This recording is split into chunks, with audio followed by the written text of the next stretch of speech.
Thank you for tuning in to the best parenting show on the internet, Post Daily Dose. It's the Post. It's the Post. It's the Post. The Post Daily Dose.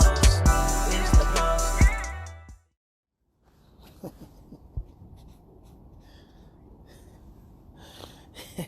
Hey, what's up, Facebook family? Welcome to another episode of Post Daily Dose with me, your trusted parenting advisor, faithful guide and servant on the healing journey. What's my name? Big Papa Bryan+Post. Hope everyone is having an amazing manic Monday. My camera was, so got to clean you guys' faces. If I'd been like my mom, I would have licked my finger and then cleaned your face, and you'd have been like, ew. Speaking of my mama, there's my mama right there. Hello, Mimi. So today in our episode 2 of November being National Adoption Month, and then episode number 325 of Post Daily Dose, I thought I'd talk to you a little bit about the clash between hope and grief in adoption. And it's interesting, when I thought about this, it came up, I think it was over the weekend or last week, at the end of last week, when I was talking to a family. But then as I was thinking about it, just as I was typing it, I just remembered all of a sudden that that's what my own parents went through, my own mother went through. And the clash of hope and grief in adoption is the clash of the biological, the adoptive parent, whether they've been unable to conceive because of infertility issues, because they've raised their own biological children and now want to make room for more children in their homes and in their hearts. That hope that the adoptive mom and the adoptive father brings to the adoption dyad. And the clash is with the grief of the adopted child. And so it's actually a clash of two griefs, two forms of griefs, or two individuals grieving, because I believe, especially when it comes to infertility, most women don't really have an opportunity to grieve their infertility.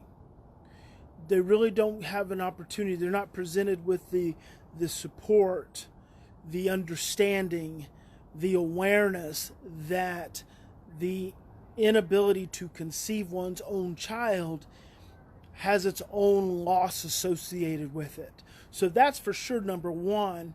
Number two is the hope that every parent goes into with when seeking to adopt. And that is, in fact, just a couple, mom and dad, I met with today. The hope that they can raise a child to, be responsible and be kind and be empathetic and go on and do something meaningful in the world.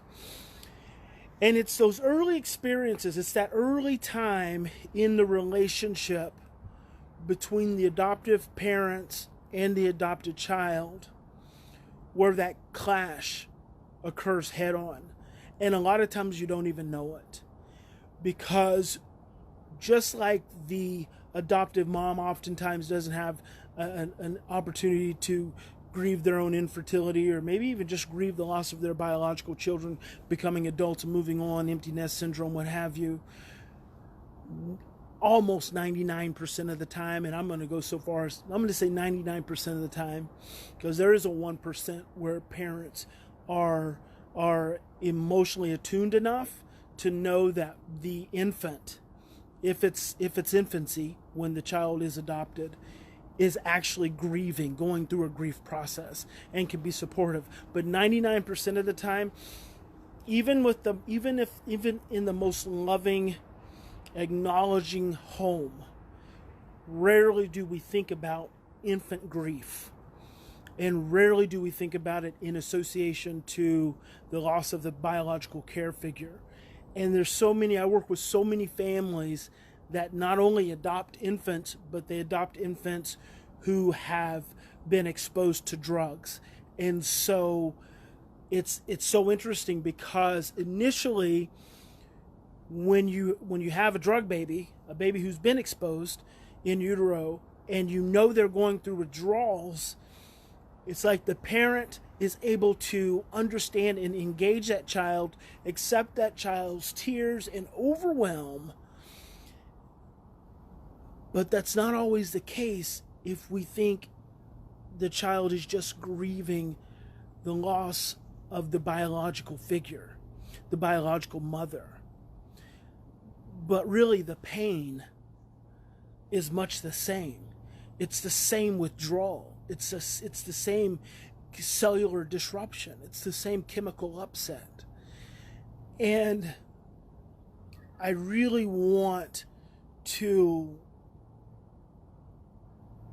invite you guys to just think about that, to just think about infant grief, and think about grief associated with infertility, or grief associated with biological children getting older, and think about how they clash in the midst of adoption, and what those unspoken messages are that get created. Especially for us as parents, we have such a great tendency to take it personally, the child's rejection, the child's emotional rejection, the child's physical rejection, sometimes the child's verbal rejection. We take it personally. I was just talking to this mom today, and her daughter said that she doesn't like when mom has 2 days off because she doesn't like mom being home. She prefers dad because dad's her friend.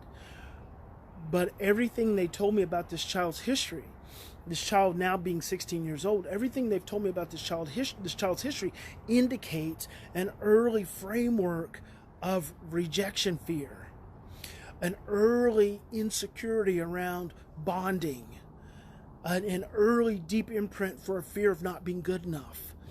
So what the child is actually saying to the parent, that the parent is unable to hear, because the parent hears the words, and feels despondent. It feels, desperate and hopeless, because they're hearing the child saying, I don't like you.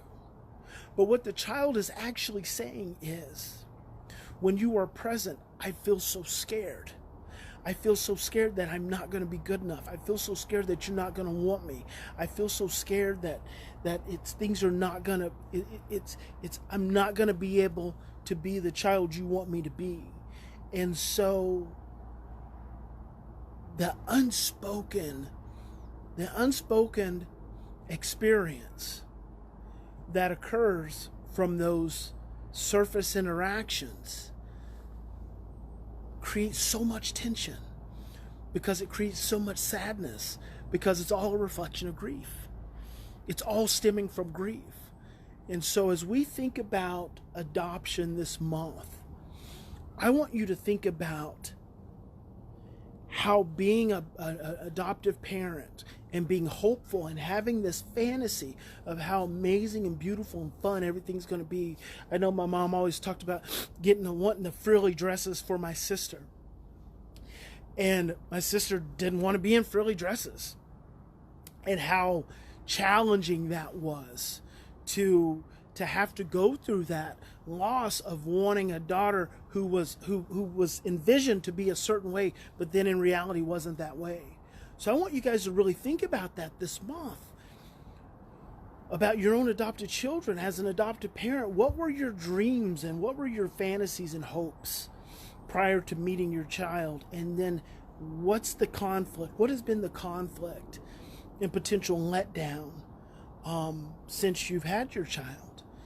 And then creating maybe a little bit of space to honor the fact that everyone needs to grieve.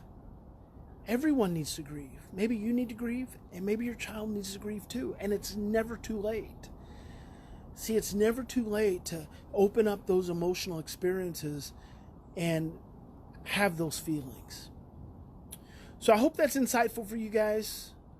Remember, in any given situation, we always have two choices. We can continue to react from our same imprints of stress and fear and overwhelm, and we can hear that from other people. We can hear other people's statements to us, their words, their behaviors, and we can take that and we can internalize it fearfully, and we can feel threatened by it and blamed by it, and we can just become more stressed and more scared. Or we can stop in any given moment. We can take 3 to 10 deep breaths. We can slow down, and we can choose love. And love says, what this person is experiencing right now has very little to nothing to do with me. How can I listen, and how can I be supportive?